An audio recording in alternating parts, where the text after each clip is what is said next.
Hi, everyone, and welcome to today's episode of the E.N.G. Media Podcast. We have a very exciting guest, Martin with Boardsi. For those of you just joining the podcast, I am Christian Gannon, the co-founder of E.N.G. Media, and we specialize in helping software and tech companies scale their revenue. So if you want to learn how to take your software or tech business to the next level, make sure to stick around. So let's get right into it. So I understand that Boardsi is a premier executive matchmaking platform focused on connecting accomplished professionals with high-impact board opportunities. You work on both sides of the table, helping executives land board roles and assisting companies in finding strategic board talent.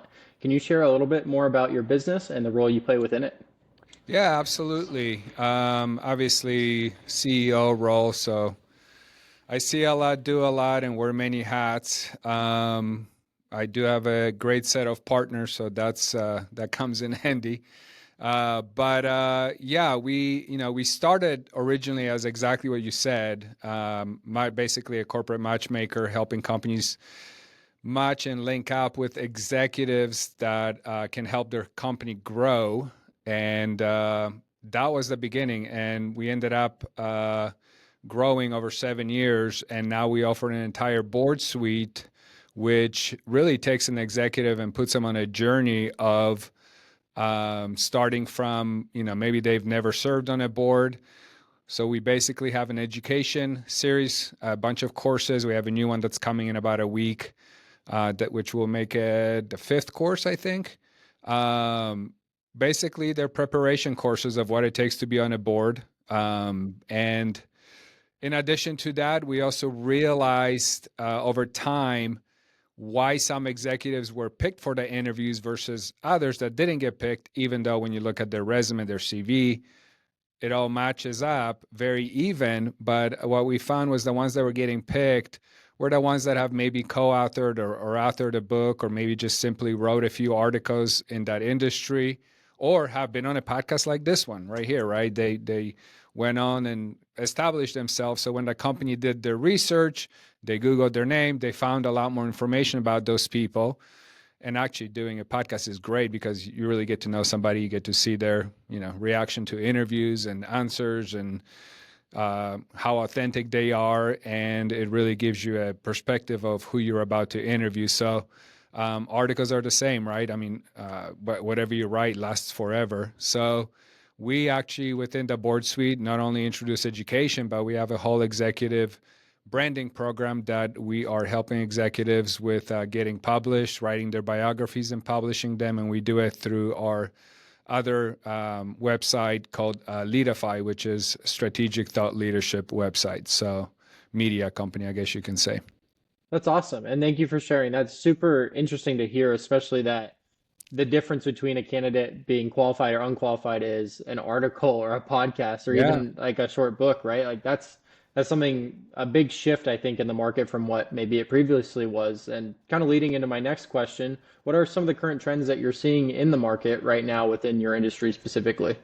Well, I think in 2025, and this reflects exactly what you just said, right? I mean, our tech has always grown. I mean, Of you guys course. are dealing in tech all the time, and it's just growing faster, right? I mean, we had uh, cloud services were the big deal. Now it's all about AI.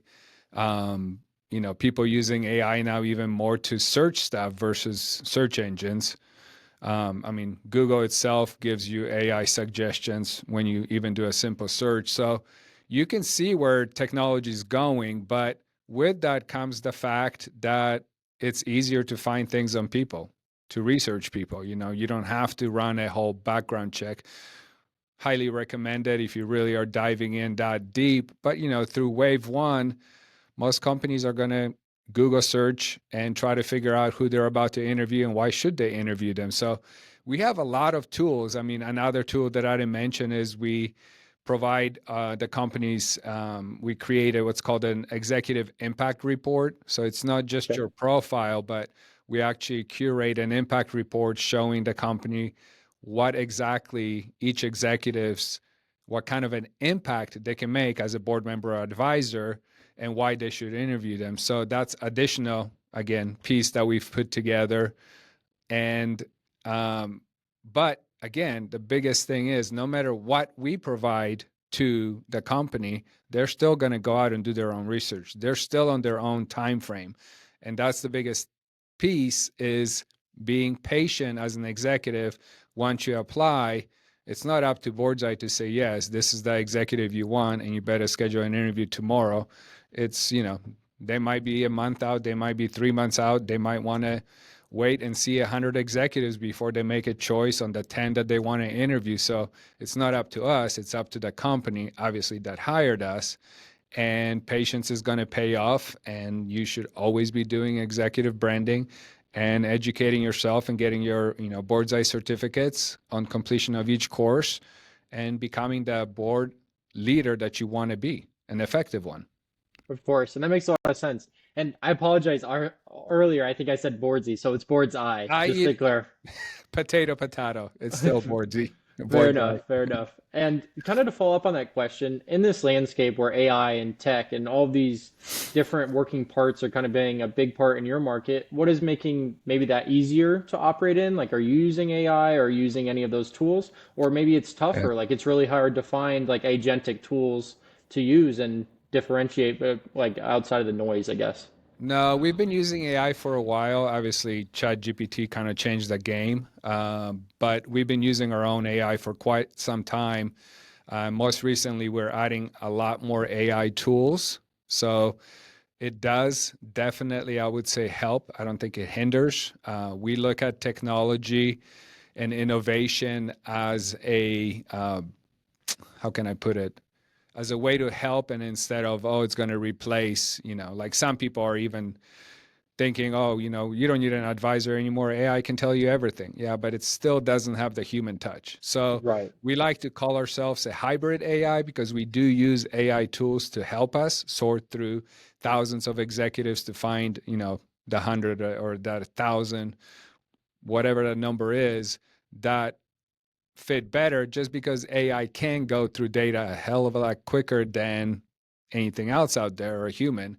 But there is a human touch. Once we narrow that list down, our recruiters do go through each person to make sure and verify whatever AI figured out. But AI helps us a lot. I mean, it points out certain factors about each person, so we can focus on that and look at it, and then we can, pass that information on to a company to also help them see why this candidate was picked. So yeah, I think AI enhances, not only our work, but I think AI can enhance anybody's work and services.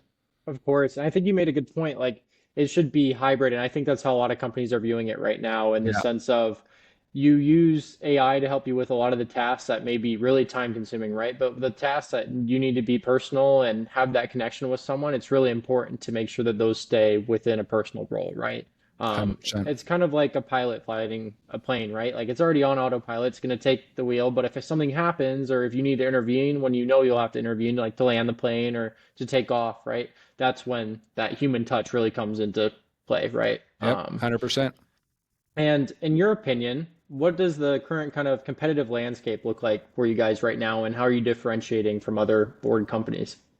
Well, there's not too many that do what we do, especially in our model. We were a pretty big disruptor when we came into the market. I don't think there's any other recruiter out there that uses as many AI tools as we do. If you want to focus on that differentiator, Hmm. I would say we're probably, and like I said, we've been doing it for quite a while. We don't, just use ChatGPT and make Right. information public. It's our own internal AI. So, Of course. um, but it definitely, there's a lot of tools that recently have been coming out that have made it a lot easier. So every time something new pops up, we're on top of it, and we're always trying to figure out how can we plug that in. So I think us being a, I don't want to say young company, because we've been around for 7 years, but we've never lost that innovation edge. We're still thinking Of like course.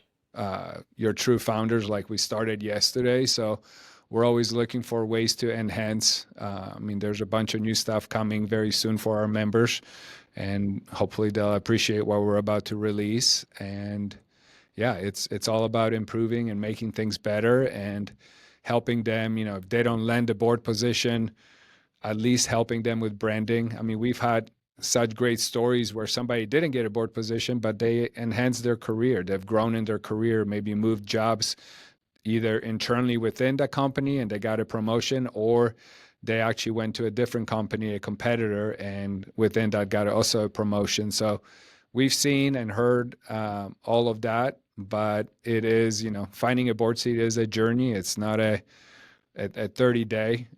Some people think they can, where that's usually where the ego comes in, but Of course. I always chuckle and say, well, did it take you 30 days to become a CEO? Because you're asking for a board seat or an advisory role, which is a lot harder because companies are going to be picky. They're going to possibly give up some equity to this person. They don't want to just give it to anybody.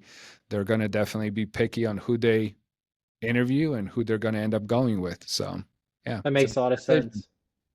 Yeah, that makes a lot of sense. And I think the bigger part that I saw from what you were talking about is that the value at every point, right? Like you might not get the board seat in that 30 days, but it's going to make your resume look better. You're going to look better in your current company. You're going to get more offers from other companies that may be competitors, and it might be more advantageous to you in your career, right? Just to go through the process because either Yeah, side it's a win, right? So that's yeah. awesome to hear. It's a journey, and crazy things happen when you start writing articles and start being on podcasts and start being noticed. And people are like, "Oh, I like what they wrote here. I'd love to meet him." And you don't know where that leads, whether it's some kind of a partnership or career move or possibly an offer for a board seat. So it all at the end of the day leads to good things. 100%. And I really think from a marketing perspective, it really establishes authority, right? In a sense of Yes. that you're a well-known player in the market. You Yep. have advice, you're the one to turn to, and you share that. And there might be a lot of people like you, right? But if you're not sharing that online, especially now and the age that we're in, right? That's Especially. it's a huge problem, right, Yeah. for your own personal brand. But kind of staying on the marketing topic. From your standpoint right now, how easy is it to attract and retain high quality team members for Boardsi, given the demand for skilled professionals in the field right now? Yeah, we've been, so you're talking about internal employees, and Of course, yeah. we've been fortunate, to be honest with you. We actually just opened up a new office on the East Coast in Florida. Um, Congrats. yeah, thank you. And the response has been amazing. I mean, people are applying left and right, and it's funny, some of those people come in and they interview and they're like, "I've heard about you guys. I've seen you online, and I've been looking, hoping that you would come out onto the East Coast." And so, here we are. So, I think we've built something that people want to be part of. We've built something that when you make that connection for a company and that executive, I mean, we've had things like a company that was going public and they really needed two board members. We helped them find those board members. 4 months later, they end up going public, or whatever the time frame was, 3 to 6 months, I think, is what it was after we helped them recruit.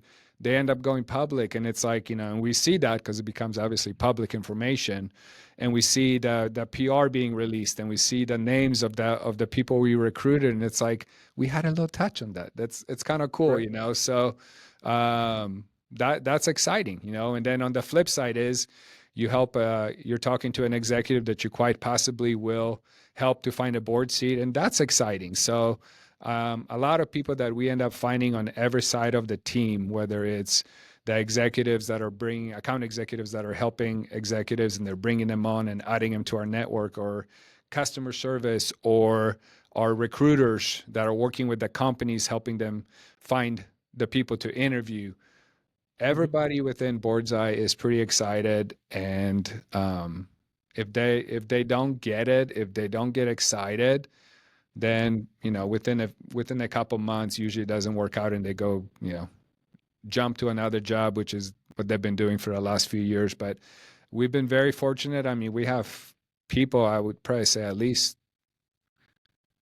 40% of our people have been with us since day one, and they're still here 7 years later. So I think we've been very fortunate. I think, we have a good chemistry, good culture that we've built, and people seem to want to stay around a positive environment where they get more than just a paycheck.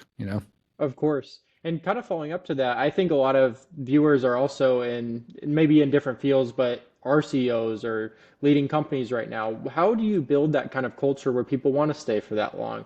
Is there any tips or tricks that you've learned throughout your career that really helps drive that? I mean, I always believe in being an authentic leader, Of being course. very transparent, even though my door is closed right now because we're recording, but my door's pretty open. I don't come into the office every day. Every employee in my company has my cell phone number, and That's awesome. they're told from the get-go, you can text, you can call Martin anytime you want. The funny thing is when you open that up, actually people don't. Like they're Right, right. worried they don't want to bug you. Uh, but I do get, texts and emails or texts or phone calls once in a while. And I take them. I'm very transparent. I think transparency and authenticity leads to positive things. I am very hands-on Okay. when it comes to leadership, but I also encourage employees to initiate and do things. If they make a mistake, it's okay. We're all human. Uh, but at least they tried. So, you know, hopefully you learn from your mistake and improve and do better next time. So, encourage teamwork, encourage getting things done, encourage bringing ideas to the table. So, I think being encouraging, having that authenticity and a transparency and being available will help any company, doesn't matter what industry they're in. But just being a leader that's open and down to earth and no ego, just be yourself. Of course. Thanks for sharing that. I think that's a huge insight to a lot of leaders in a lot of different spaces. Just to be encouraging, number one, and really to be involved is the other part, right? I think that's a huge part of driving culture is not just being involved at a manager level, but also the CEOs involved with front lines, right? Like Oh yeah. that drives, I think, a lot of culture. And regardless of the size of the company, like you're saying, it could be 500 people or it could be 10 people, right? I think Yep. having that relationship is really important. And kind of diving into what you were saying about being hands-on, what does your day kind of look like day to day at Boardsi? Like, are you managing this, managing that? What does it kind of look like? Managing everything. Right. A lot of calls with my partners, Of course. initiating, following up on projects. We're putting a few new things together right now. Um, Talking to a development team, seeing where they're at with the upgrades I just mentioned that we're about to release more updates. Right now, the new education course, making sure that's on track to hopefully go live next week. What else right now? I record my own podcast, the Boardsi Leadership Talks podcast, and as you know, that's pretty time consuming. Of course. Half an hour here, half an hour there, and then of course the editors do their job. I got to review what they did before it goes public. Partnerships, a lot of partnerships out there, talking to those. That's kind of my day, just all over the place. And That's then, awesome. hopefully get a chance once in a while to go and play some golf. There you go. There you go. I'm a big golfer myself, so I feel you Awesome. there. But Awesome. that's awesome. That sounds like you really like exciting day, at least from my end. Yeah. Maybe different day to day, but that sounds really invigorating and a real reason to wake up in the morning, right? I think that's a big Yes. driver, and I think maybe not talked often enough in businesses. What drives you to get up and be your best self every day? And what do you do in your off time, right? It's like those things that Yeah. make you excited for the day. But shifting gears a little bit, what are the key metrics right now that matter most to Boardsi? Do you focus on things like executive placements, client acquisition, platform engagement, or like successful board matches, or maybe something completely different? No, successful board matches, I would say executive board placement, it can be that one and the same. Of course. Getting better at that, delivering, quicker, trying to find ways to motivate the companies to act quicker because that would make the executives happier. But again, it's a third party, hard to force somebody to do things quicker. They're on their own time schedule. But if we can figure that one out, that would be amazing. Um, Mhm. what else? I mean, those are the biggest drivers, really. Of course. And the companies that you're working with currently right now, on the flip side, right? Like you have executives that you have recruiters that get the executives, and then the companies that they get placed in. How do you kind of reach out to those companies, I guess, on that other flip side, right? Yeah, so we have a whole B2B team, Okay. very, very similar. They both follow almost same pattern. When we onboard an executives, we follow a certain pattern of questions, try to really figure out where can they bring in the value besides just looking at their profile, LinkedIn, and then obviously we build out a very nice profile for them, Mhm. rich and structured towards being viewed by a company as a board member potential. But in addition to that, on the B2B side, it's very, very similar. It's very similar, mirrored questions of who are you looking for, which is why we can make the matches so easily. That's awesome. And thank you for sharing that. Yeah. And looking ahead for the next 12 months, what do you kind of see with Boardsi? I know you're saying you're releasing some new products Yeah. and some new education, but aside from that, do you have any specific goals or anything like that that you're really launching towards? I feel like we're always releasing something new. Of course. Not really seen or noticed, but there's always a tweak in here and there. But the new version or the new update that's coming should be pretty visible to all the members. What else is new besides that? I do have a new book coming out. So I wrote The Corporate Matchmaker, which really kind of explains both sides. What the Good. executives should do to find a board seat, what the companies should do to find the right board member, matching up the two. It was written quite a while ago, so it's quite a bit of it is outdated. I didn't want to rewrite it yet. It's still a great book. Still, the fundamentals are there, especially on the company side, because it talks about contracts and all the details of what they should be putting together for the executive. The new book is actually totally different. We believe in branding so much because it's just become the topic. I mean, I just saw a I don't want to give them any advertising, but I just saw Wharton Business School released a new education course, and it's all about the presence and basically branding of an executive. And I'm like, we've been doing this for like 2 years, and they're finally coming out with it. It's an Right, right. education course only. They're not going to give you the tools. We have the Mhm. tools, but seeing that just really shows like how important that is these days. And Of course. I don't think enough executives really hear it. I'm hoping they're hearing it right now. I'm Of hoping they course. get it. Like, you need to really jump on it now, because if you don't, you're going to be left behind. Right. Just like SEO, right? I mean, if you don't start SEO now, then you're going to be that far behind of everybody else. It's the same thing with branding, because at the end of the day, it is SEO driven. So it's super important. So the book that I actually am releasing or should be published. Sorry, should be published next week. I'm hoping. I just gave my editor and the publishing house the last page on it 2 days ago. So hopefully that gets added and everything's done, the cover page and everything. But it's the title of the book is Beyond the Title, and Okay. it basically dives into 101, the blueprint of executive branding, not only the why but how. So it really dives in there. Has a whole section about podcasting, whether somebody should create their own podcast or not, or whether they should just be looking for being a guest on podcasts. Whole section on publishing articles, where to publish them, everything from free resources to paid resources, including obviously us. But yeah, it's driven towards beyond the title, just like it says, because this day we are living in a world that is well beyond the title. It's not about your title. It's not about your resume. It's about your thought leadership and your authority. Of course. And you said it's going to get released in the next couple weeks. If any of the viewers want to go take a look or purchase the book, where could they find that? On the Boardsi website or somewhere else? Right now, it's not on the Boardsi website, not until it'll Okay. get released, but it is on my personal website, martinrowinski.com. And there's Perfect. a section on there called Book. And if you go there, you'll see my corporate matchmaker. And then you'll also see this book beyond the title. Perfect.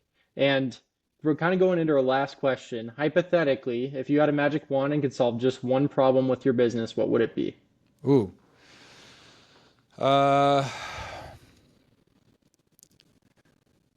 I would say everything we talked about today, which is if I could literally have that magic moment, it would be to make executives understand that it is a journey. It may take time. Alignment is something that takes time to find. Of course. And smart companies that will take their time are the companies that they want to be found by, which is why they need to be patient. So if they can understand that, and while waiting for that alignment to happen, start their journey by doing the education, start their journey by having their biography featured, dedicate themselves to publishing one article per month and being dedicated to doing that, we have all the tools that actually really simplify that process. It's not that hard. Then they will be miles ahead within a few months, and they will be a lot easier to align them with the board position, make our job a lot easier. So I would say that would be something, if I can make people understand and hear that, that would be something I would love to do. And I think, and I really hope from this podcast today too, that a lot of our viewers are thinking the same thing, that they learn a lot today. But if people want to connect with you, I know you mentioned your website and then we've mentioned Boardside as well. Is there anywhere else, like if you want to connect on LinkedIn or something like that, where can they connect with you? Yeah, I would say I'm the easiest on LinkedIn. I do have an Instagram. I think I still have a Facebook. I don't really use Facebook a whole lot. Once in a while, I'll post something on Instagram, but I would say the biggest social media that I use is LinkedIn, and yeah, that's probably the best place to connect with me direct. Perfect. And so I'll leave the links to this in the description to Martin's website so you can check out the book. And then I'll leave Boardseye if you want to check out the website as well. There was a lot of interesting things on there that I learned that I hadn't learned before, especially about how the whole process works. And then I'll also leave his LinkedIn if he's okay with that so that you Yep, can connect with him if you'd like. But absolutely. other than that, thank you again, Martin, for your time and insights today. And we'll see you guys in the next video.